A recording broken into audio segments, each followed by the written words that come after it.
Sains, sebelum kita masuk ke dalam materi siklus sel, di sini saya akan menjelaskan sedikit tentang mekanisme sel. Apa sih itu mekanisme sel? Nah, mekanisme sel itu adalah proses rangkaian terkoordinasi sel di mana sel dapat bertumbuh dan memperbanyak dirinya dengan cara berinteraksi dengan lingkungannya. Nah, pada mekanisme sel ini terdapat siklus sel itu sendiri. Pada siklus sel ini terdapat tahapan G1, di mana pada tahapan G1 ini sel akan mengalami perbaikan dan perkembangan sel. Kemudian ada yang disebut dengan fase S. Pada fase S ini, sel akan mengalami penggandaan atau yang disebut dengan replikasi sel. Dan kemudian ada tahapan G2, di mana pada tahapan G2 ini, sel akan mengalami persiapan untuk melakukan pembelahan atau yang disebut dengan fase M. Selanjutnya, pada mekanisme sel ini juga terdapat pembelahan sel yang mana itu terdiri dari pembelahan amitosis, pembelahan meiosis, itu pembelahan meiosis 1 dan meiosis 2, dan juga terdapat pembelahan mitosis. Nah, pada mekanisme sel ini juga terdapat transport membran, di mana pada transport membran ini sel akan mengatur keluar masuknya zat, baik itu secara aktif maupun secara pasif, termasuk endositosis dan eksositosis. Oke Sobat Sains, jangan lupa simak pembahasan berikutnya. Teman-teman, apa sih itu siklus sel? Sobat, siklus sel adalah rangkaian proses kehidupan sel yang meliputi pertumbuhan, replikasi DNA, dan pembelahan sel, sehingga menghasilkan dua sel anak yang identik. Nah, siklus sel ini terdiri dari 3 proses pembelahan. Pembelahan pertama yaitu pembelahan amitosis. Pembelahan amitosis ini adalah pembelahan langsung tanpa adanya tahapan-tahapan kompleks seperti yang dialami oleh pembelahan mitosis dan pembelahan meiosis. Jadi, pembelahan mitosis itu apa sih?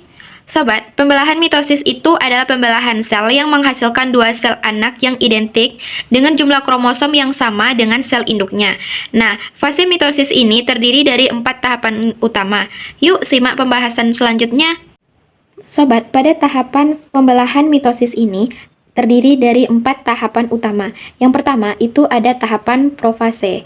Nah, seperti yang saya sudah gambarkan ini, pada tahapan profase itu terjadi pengkondensasian oleh kromatin menjadi kromosom yang terbuat dari kromatid, di mana membran inti dan nukleusnya menghilang serta terbentuknya benang-benang spindel.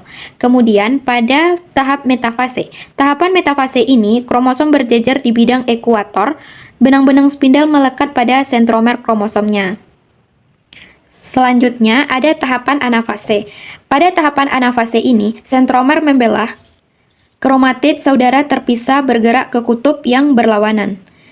Selanjutnya pada tahapan telofase. Pada tahapan telofase ini, kromosom sampai di kutub. Membran inti terbentuk kembali, terjadinya sitokinesis. Oke Sobat, selanjutnya kita akan masuk ke dalam pembelahan meiosis. Pembelahan meiosis adalah pembelahan sel yang menghasilkan 4 sel anak yang haploid. Nah, pembelahan meiosis ini terdiri dari 2 tahap pembelahan, yaitu meiosis 1 dan meiosis 2. Baiklah, kita akan masuk ke dalam pembelahan meiosis 1 yang terdiri dari 4 tahapan utama. Baik Sobat, di sini saya sudah menggambarkan tahapan dari proses meiosis 1. Nah, di sini kita bisa lihat ada proses tahapan profase 1.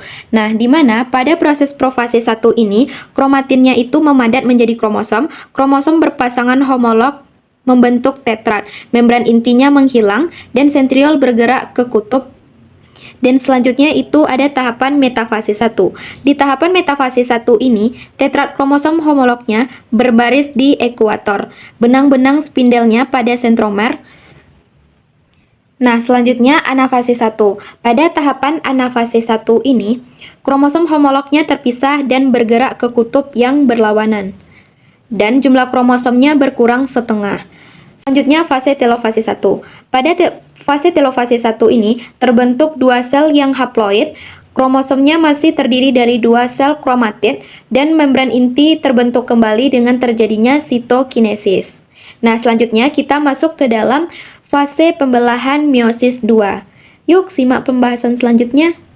Nah, teman-teman, di sini saya sudah menggambarkan tahapan-tahapan dari proses pembelahan meiosis 2.